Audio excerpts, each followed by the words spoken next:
Everyone, welcome back to my channel. ಇವಾಗ ಅವರೆಕಾಳು season ಅಂತೂ ನಡೀತಾ ಇದೆ. ಅವರೆಕಾಳು ಎಷ್ಟು ತಿಂದರೂ ಸಾಕಾಗ್ತಾ ಇಲ್ಲ ಅಂತ ಫೀಲ್ ಆಗುತ್ತೆ. ಎಷ್ಟು ತಿಂದರೂ ತಿಂದಿಲ್ಲ ಅಂತಲೇ ಫೀಲ್ ಆಗುತ್ತೆ. ಇವತ್ತು ಅವರೆಕಾಳನ್ನು ಯೂಸ್ ಮಾಡಿಕೊಂಡು ರಾಗಿ ರೊಟ್ಟಿ ಮಾಡೋದು ಹೇಗೆ ಅಂತ ತೋರಿಸ್ಕೊಡ್ತಾ ಇದ್ದೇನೆ. ಮೊದಲಿಗೆ ನಾನಿಲ್ಲಿ ಒಂದು ಚಾಪರಿಗೆ ಈರುಳ್ಳಿಯನ್ನು ಹಾಕ್ಕೊಳ್ತಾ ಇದ್ದೇನೆ. ಹಾಗೆ ಸ್ವಲ್ಪ ಕೊತ್ತಂಬರಿ ಸೊಪ್ಪು, ಹಾಗೆ ಒಂದು ಹಸಿಮೆಣಸಿನ್ಕಾಯಿಯನ್ನು ನಾನಿಲ್ಲಿ ಹಾಕ್ಕೊಳ್ತಾ ಇದ್ದೇನೆ. ಹಾಗೆ ಸ್ವಲ್ಪ ಪುದೀನವನ್ನು ನಾನಿಲ್ಲಿ ಹಾಕ್ಕೊಂಡು ಇದನ್ನು ಚಾಪ್ ಮಾಡ್ಕೊಳ್ತಾ ಇದ್ದೇನೆ. ಎಷ್ಟು ಚೆನ್ನಾಗಿ ಚಿಕ್ಕದಾಗಿ ಚಾಪ್ ಆಗಿದೆ ಅಂತ. ರೊಟ್ಟಿ ಮಾಡೋದಕ್ಕೆ ಈ ಥರ ಚೆನ್ನಾಗಿರುತ್ತೆ. ಹಾಗೆ ನಾನಿಲ್ಲಿ ಸ್ವಲ್ಪ ಬೇಯಿಸ್ಕೊಂಡಂತಹ ಅವರೆಕಾಳನ್ನು ಸ್ವಲ್ಪ ಹಾಕ್ಕೊಳ್ತಾ ಇದ್ದೇನೆ. ಸ್ವಲ್ಪ ಈ ಥರ ಮಾಡೋದ್ರಿಂದ ಒಂದೊಂದು ಏನು ತುತ್ತು ತೊಗೊಳ್ತೀವಿ ಅದಕ್ಕೂ ಸಹ ಅವರೆಕಾಳು ಫ್ಲೇವರ್ ಬರುತ್ತೆ. ಸೊ ಅದರಿಂದ ನಾನಿಲ್ಲಿ ಸ್ವಲ್ಪ ಅವರೆಕಾಳನ್ನು ಹಾಕಿಬಿಟ್ಟು ಇದನ್ನು ಮತ್ತೆ ಚೆನ್ನಾಗಿ ಚಾಪ್ ಮಾಡ್ಕೊಂಡಿದ್ದೀನಿ, ನೋಡ್ಬೋದು ನೀವು. ಹಾಗೆ ಇವಾಗ ನಾನು ಇದನ್ನು ಒಂದು ಪಾತ್ರೆಗೆ ಹಾಕ್ಕೊಳ್ತಾ ಇದ್ದೇನೆ. ಚಾಪ್ ಮಾಡಿದಂಥ ಎಲ್ಲ ಇದನ್ನು ಪಾತ್ರೆಗೆ ಹಾಕ್ಕೊಂಡು ಇದಕ್ಕೆ ನಾನು ಬೇಯಿಸಿದಂಥ ಮತ್ತು ಸ್ವಲ್ಪ ಅವರೆಕಾಳು ಇದನ್ನು ಹಾಕ್ಕೊಂಡಿದ್ದೀನಿ. ಹಾಗೆ ಶುಂಠಿ ಬೆಳ್ಳುಳ್ಳಿ ಪೇಸ್ಟನ್ನು ಹಾಕ್ಕೊಂಡು ಸ್ವಲ್ಪ ಅರಿಶಿನ ಪುಡಿ, ಸ್ವಲ್ಪ ಜೀರಿಗೆಯನ್ನು ಹಾಕ್ಕೊಂಡು 1 ಸ್ಪೂನಷ್ಟು ರವೆಯನ್ನು ಹಾಕ್ಕೊಂಡಿದ್ದೀನಿ. ಹಾಗೆ 2 ಚಮಚ ಅಷ್ಟು ಅಕ್ಕಿ ಹಿಟ್ಟನ್ನು ಹಾಕ್ಕೊಂಡು 1 ಬೌಲ್ ರಾಗಿ ಹಿಟ್ಟನ್ನು ನಾನಿಲ್ಲಿ ತೊಗೊಂಡಿದ್ದೀನಿ. 1 ರಿಂದ 1.5 ಬೌಲ್ ರಾಗಿ ಹಿಟ್ಟನ್ನು ತೊಗೊಂಡು ರುಚಿಗೆ ತಕ್ಕಷ್ಟು ಉಪ್ಪನ್ನು ಹಾಕ್ಕೊಂಡು 1 ಚಮಚ ಎಣ್ಣೆ, ಹಾಗೆ ಸ್ವಲ್ಪ ಫ್ರೆಶ್ ತೆಂಗಿನಕಾಯಿ ತುರಿಯನ್ನು ಹಾಕ್ಕೊಂಡು ಇದನ್ನು ನೀರು ಹಾಕ್ದೇ ಚೆನ್ನಾಗಿ ಕಲಿಸ್ಕೊಳ್ತಾ ಇದ್ದೇನೆ. ನೀರು ಹಾಕ್ದೇ ಮೊದಲಿಗೆ ಚೆನ್ನಾಗಿ ಕಲಿಸ್ಕೊಳ್ಳಿ. ಆಗ ಒಂದೇ ಸಲಕ್ಕೆ ನೀರನ್ನು ಹಾಕೋದಕ್ಕೆ ಹೋಗಬೇಡಿ. ಸ್ವಲ್ಪ ನೀರನ್ನೇ ಹಾಕ್ಕೊಂಡು ಚೆನ್ನಾಗಿ ಮಿಕ್ಸ್ ಮಾಡ್ಕೊಳ್ಳಿ. ಇವಾಗ ನಾವು ರೊಟ್ಟಿ ಎಲ್ಲ ಹೇಗೆ ತಟ್ತೇವಲ್ಲ ಅದೇ ಥರ ಕನ್ಸಿಸ್ಟೆನ್ಸಿಗೆ ಇದ್ದರೆ ಸಾಕು.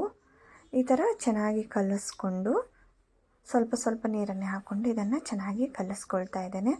ಹಾಗೆ ಇದನ್ನು ಒಂದು 10 ನಿಮಿಷ ರೆಸ್ಟಿಗೆ ಇಡ್ತಾ ಇದ್ದೇನೆ. ಇವಾಗ 10 ನಿಮಿಷ ಆಗಿದೆ. ನೋಡಿ ಹಿಟ್ಟು ಎಷ್ಟು ಚೆನ್ನಾಗಿ ಸಾಫ್ಟ್ ಆಗಿದೆ. ರಾಗಿ ಹಿಟ್ಟು ತುಂಬ ಚೆನ್ನಾಗಿ ನೆಂದಿದೆ. ನೋಡಿ ಈ ಥರ ಉಂಡೆ ಮಾಡೋದಕ್ಕೆ ಆಗ್ತಾಯಿದೆ. ನೀವು ಇದಕ್ಕೆ ಬೇಕಾದರೆ ಸ್ವಲ್ಪ ನೀರನ್ನು ನೀವು ಇಲ್ಲಿ ಹಾಕ್ಕೊಳ್ಬೋದು. ನಾನಿಲ್ಲಿ ಗ್ಯಾಸ್ ಮೇಲೆ ಪ್ಯಾನನ್ನು ಇಟ್ಟಿದ್ದೀನಿ. ಇದು ಪ್ಯಾನ್ ಬಂದು ಬಿಸಿ ಆಗಿಲ್ಲ. ಹಾಗೆ ಸ್ವಲ್ಪ ರಾಗಿ ಹಿಟ್ಟನ್ನು ತಗೊಂಡು ನಾನು ಈ ಥರ ಸ್ವಲ್ಪ ನೀರನ್ನು ಕೈಗೆ ತಾಗಿಸ್ಕೊಳ್ತಾ ಚೆನ್ನಾಗಿ ಸ್ಪ್ರೆಡ್ ಮಾಡ್ತಾ ಇದ್ದೇನೆ. ನಿಧಾನಕ್ಕೆ ಸ್ಪ್ರೆಡ್ ಮಾಡಿ, ಇಲ್ಲಾಂದರೆ ಕೈಗೆ ಬಿಸಿ ತಾಗುತ್ತೆ. ಸೊ ಫ್ಲೇಮ್ ಬಂದು ಲೋವಲ್ಲೇ ಇರಲಿ ಇವಾಗ. ಹಾಗೆ ಇದಕ್ಕೆ ಸ್ವಲ್ಪ ಮೇಲ್ಗಡೆ ನೀರನ್ನು ಹಾಕಿಬಿಟ್ಟು ಸ್ವಲ್ಪ ನೀರನ್ನು ಚಿಮುಕ್ಸಿದ್ರೆ ಸಾಕು. ನೀರನ್ನು ಚಿಮುಕ್ಸಿ ಹಾಗೆ ಸ್ವಲ್ಪ ಎಣ್ಣೆಯನ್ನು ಹಾಕ್ಕೊಳ್ಬೇಕು. ಇದು ಮೀಡಿಯಮ್ ಫ್ಲೇಮು ಲೋ ಫ್ಲೇಮಲ್ಲಿ ಚೆನ್ನಾಗಿ ಬೇಯಲಿ. ಇವಾಗ ಇದನ್ನು ತಿರುಚಿ ಹಾಕ್ತಾ ಇದ್ದೇನೆ. ನಿಧಾನಕ್ಕೆ ತಿರುಚಿ ಹಾಕಿ, ಇಲ್ಲಾಂದರೆ ಇದು ಕಟ್ಟಾಗತ್ತೆ ರೊಟ್ಟಿ ಬಂದು. ಸೊ ಅದಕ್ಕೆ ನಿಧಾನವಾಗಿ ಮೊಗಚಿ ಹಾಕ್ಕೊಂಡು ಸ್ವಲ್ಪ ಬೆಣ್ಣೆ ಇಲ್ಲ ಸ್ವಲ್ಪ ತುಪ್ಪನ ನೀವು ಇದಕ್ಕೆ ಹಾಕ್ಕೊಂಡು ಮತ್ತೆ ಒಂದು ನಿಮಿಷ ಇದನ್ನು ಚೆನ್ನಾಗಿ ಬೇಯಿಸ್ಕೊಂಡ್ರೆ ಅಕ್ಕಿ ರೊಟ್ಟಿ ಇವಾಗ ರೆಡಿಯಾಗಿದೆ. ಇನ್ನೊಂದು ರೊಟ್ಟಿ ಹಾಕಿ ತೋರಿಸ್ತೀನಿ ನೋಡಿ. ಇವಾಗ ಹಂಚು ಬಿಸಿಯಾಗಿರುತ್ತೆ. ಸೊ ಅದಕ್ಕೆ ಸ್ವಲ್ಪ ನೀರನ್ನು ಚಿಮುಕಿಸ್ಕೊಂಡು ಸ್ವಲ್ಪ ತಣ್ಣಗೆ ಮಾಡ್ಕೊಳ್ಳಿ. ಫ್ಲೇಮ್ ಬಂದು ಲೋವಲ್ಲೇ ಇಟ್ಕೊಳ್ಳಿ.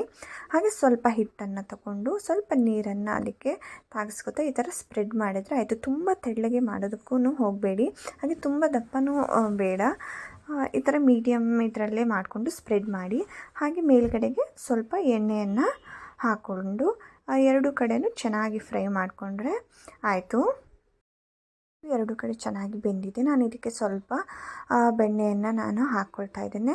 ಬೆಣ್ಣೆ ಇಲ್ಲ ತುಪ್ಪ ಏನಾದ್ರೂ ನೀವು ಹಾಕ್ಕೊಳ್ಳಿ. ತುಪ್ಪನ ಹಾಕ್ಕೊಳ್ಳೋದ್ರಿಂದ ಇದು ಮೇಲ್ಗಡೆ ತುಂಬ ಸಾಫ್ಟಾಗಿ ತುಂಬ ಟೇಸ್ಟು ತುಂಬ ಚೆನ್ನಾಗಿ ಬರುತ್ತೆ.